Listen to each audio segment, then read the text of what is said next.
Bonjour à tous et bienvenue sur ma chaîne.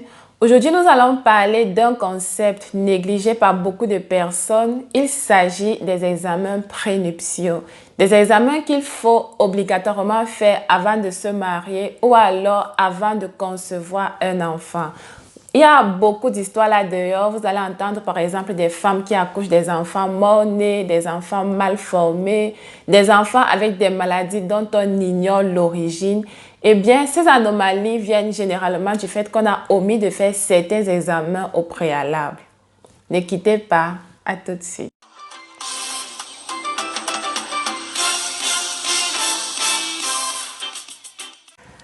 La première série d'examens va permettre à chaque conjoint de connaître son rhésus et son groupe sanguin. Le rhésus et le groupe sanguin sont généralement liés. Vous allez entendre des personnes dire par exemple que je suis de groupe A+, ou alors AB-, ou alors O-.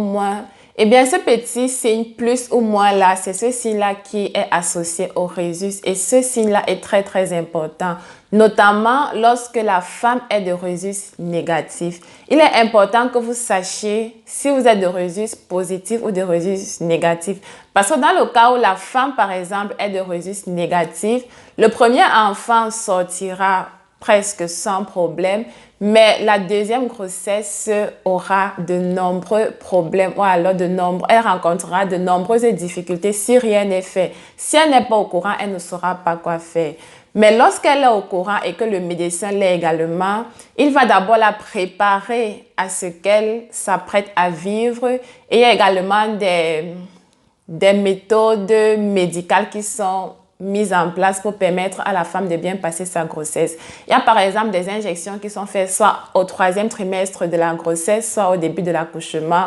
Entre les deux, ça dépend des structures pour permettre que le prochain bébé qui sortira sorte sain et sauf. Je ne vais pas entrer dans les détails pour vous expliquer tous les mécanismes, mais déjà à ce niveau, vous pouvez comprendre qu'il est très important de connaître son rhésus parce que ce sera déterminant pour la vie du bébé en particulier. Donc, très important de connaître votre rhésus.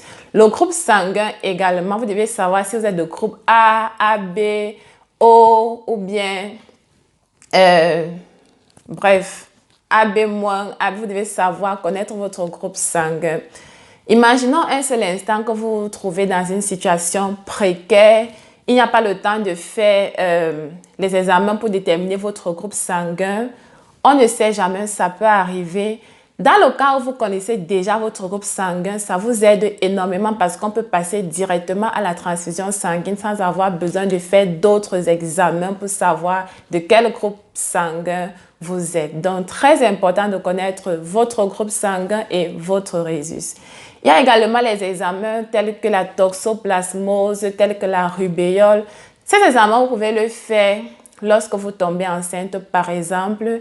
Mais ces deux premiers que j'ai cités, rhésus et groupe sanguin, ces deux sont très, très importants à faire impérativement avant de se marier ou alors avant de concevoir un bébé.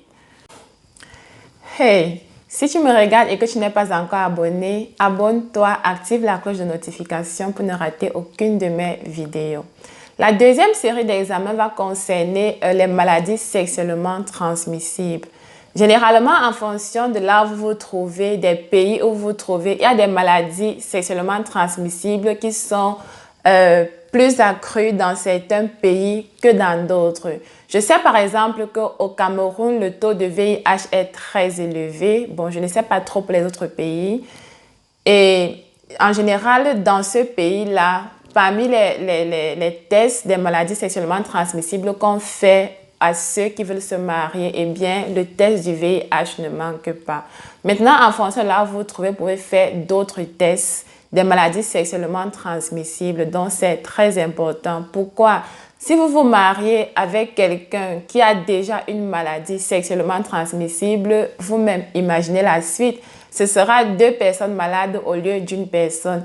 Et il y en a d'autres maladies que lorsqu'on découvre à temps, c'est possible de traiter cette maladie-là. C'est vrai qu'il y en a d'autres qui sont incurables, mais il y a beaucoup de maladies sexuellement transmissibles qui sont curables. Donc, très important de faire le test des maladies sexuellement transmissibles pour savoir si vous avez cette maladie et si c'est le cas pour vous en débarrasser le plus tôt possible avant de vous marier.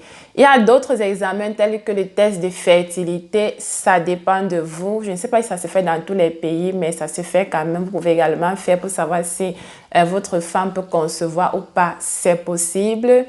Mais néanmoins, les deux séries d'examens qui sont importants de faire, pour ce résumer, il faut connaître son rhésus, il faut connaître son groupe sanguin et il faut connaître également si on est atteint d'une maladie sexuellement transmissible. C'est la fin de cette vidéo. Je vous remercie de l'avoir suivi. Donnez-moi des petits pouces si vous avez aimé. Partagez avec vos amis pour aider d'autres personnes. Et s'il y a d'autres ajouts, dites-les moi sous les commentaires. S'il y a également des questions, dites-les moi sous les commentaires. Je me ferai une joie de vous répondre. Je vous souhaite beaucoup de santé et je vous dis à très bientôt pour une autre vidéo. Bye bye!